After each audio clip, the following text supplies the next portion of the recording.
നിയാസോ പിന്നെ ഇപ്പൊ കുറെ കസ്റ്റമേഴ്സിനുള്ള ഒരു ചോദ്യമാണ് എന്താ വെച്ചിട്ടുണ്ടെങ്കിൽ നിങ്ങൾ കൺവേർട്ട് ചെയ്ത് കഴിഞ്ഞ് കഴിഞ്ഞാല് നിങ്ങൾക്ക് ആ പുതിയ വണ്ടിന്റെ അതേ ഫീല് കിട്ടുമോ, അതോ ഒരു സുഖമില്ലാതിരിക്കോ, വണ്ടിക്കൊരു പെർഫെക്ഷൻ കിട്ടൂലല്ലോ എന്നുള്ളത്. അപ്പൊ ഈ കൺവേർട്ട് ചെയ്യുന്ന വണ്ടിനെ കുറിച്ചിട്ട് എങ്ങനെയാണ് അഭിപ്രായം? തീർച്ചയായിട്ടും പല ആൾക്കാർക്കുള്ള ഒരു സംശയമാണ്. അതായത് പഴയ ഫോർച്യൂണർ ടൈപ്പ് 1 അല്ലെങ്കിൽ ടൈപ്പ് 2 ഒക്കെ നമ്മൾ കൺവേർട്ട് ചെയ്യുമ്പോൾ അതൊരു പെർഫെക്റ്റ് ഫിനിഷിങ്ങിൽ കിട്ടുമോ ഇല്ലേ എന്നുള്ളതൊക്കെ.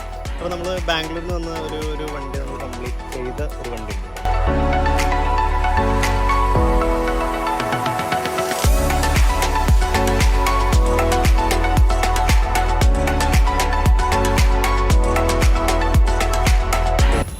ഒരു ക്ലിയർ ആയിട്ട് നമുക്ക് ലെജൻഡറിലേക്ക് കൺവേർട്ട് ചെയ്തിട്ടുണ്ട്. ഇത് ആക്ച്വലി ടൈപ്പ് 1 ഫോർച്യൂണർ. അപ്പോൾ ഈ ടൈപ്പ് 1 ഫോർച്യൂണറിനെയാണ് നമ്മൾ ഈ രീതിയിലേക്ക് കൺവേർട്ട് ചെയ്തേക്കണം. ഇതൊരിക്കലും കണ്ടു കഴിഞ്ഞാൽ അറിയാൻ കഴിയില്ല. തീർച്ചയായിട്ടും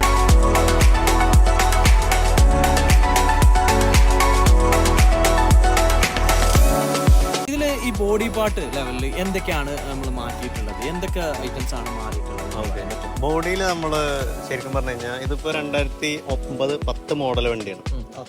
അപ്പോൾ ഇതിൽ നമ്മൾ എന്താ വെച്ച് കഴിഞ്ഞാൽ ഫ്രണ്ടേജ് നമ്മൾ കംപ്ലീറ്റ് ആയിട്ട് തന്നെ, ബോഡി എക്സ്റ്റീരിയർ ഏകദേശം കംപ്ലീറ്റ് ആയിട്ട് തന്നെ മാറ്റിയിട്ടുണ്ട്. എന്തൊക്കെയാണ് പാർട്ടുകൾ മാറിയിട്ടുള്ളത്? അതെ, ഫ്രണ്ടേജിൽ തന്നെ നമുക്ക് നോക്കുകയാണെന്നുണ്ടെങ്കിൽ ഫ്രണ്ടേജ് ബോണറ്റ്, അതുപോലെ ഹെഡ്ലൈറ്റ്, ബമ്പർ, അതിന്റെ ഗ്രില്ലുകളാണെന്നുണ്ടെങ്കിൽ ഫോഗ് ലാംപ്സ്, അതുപോലെ തന്നെ സൈഡത്തെ 2 ഫെൻഡർ അടക്കം ഏകദേശം ഫ്രണ്ടേജ് നമ്മൾ കംപ്ലീറ്റ് ആയിട്ട് തന്നെ മാറ്റി. ഫ്രണ്ടേജ് മാത്രമല്ല, നമ്മൾ ഏകദേശം ഇതൊരു ലെജൻഡറിലേക്ക് കൺവേർട്ട് ചെയ്യുമ്പോൾ നമ്മളിതിൻ്റെ സൈഡ് പോർഷൻ അതുപോലെ ബാക്ക് പോർഷൻ ഒക്കെ നമ്മൾ ക്ലിയർ ആയിട്ട് തന്നെ ചെയ്യണം. എന്നാൽ ഒറ്റ നോട്ടത്തിൽ നമുക്ക് കണ്ടു കഴിഞ്ഞത് മനസ്സിലാവരുതല്ലോ.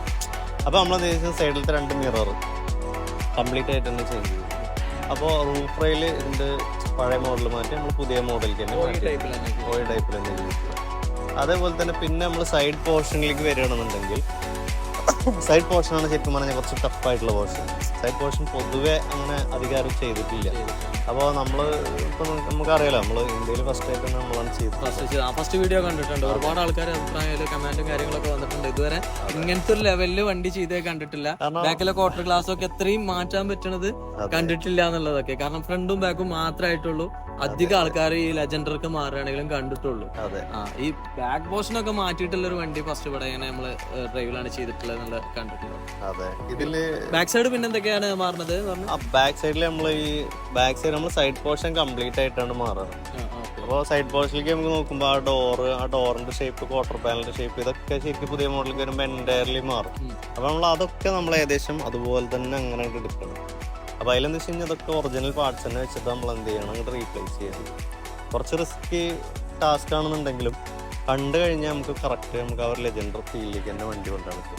എത്ര പീരീഡ് വരുന്നുണ്ട്, എത്ര ടൈം വരുന്നുണ്ട് ചെയ്യണം? ഏകദേശം 2 മാസം അറൗണ്ട് ആയിരിക്കും. 2 മാസം കൊണ്ട് കംപ്ലീറ്റ് ചെയ്യാൻ പറ്റും.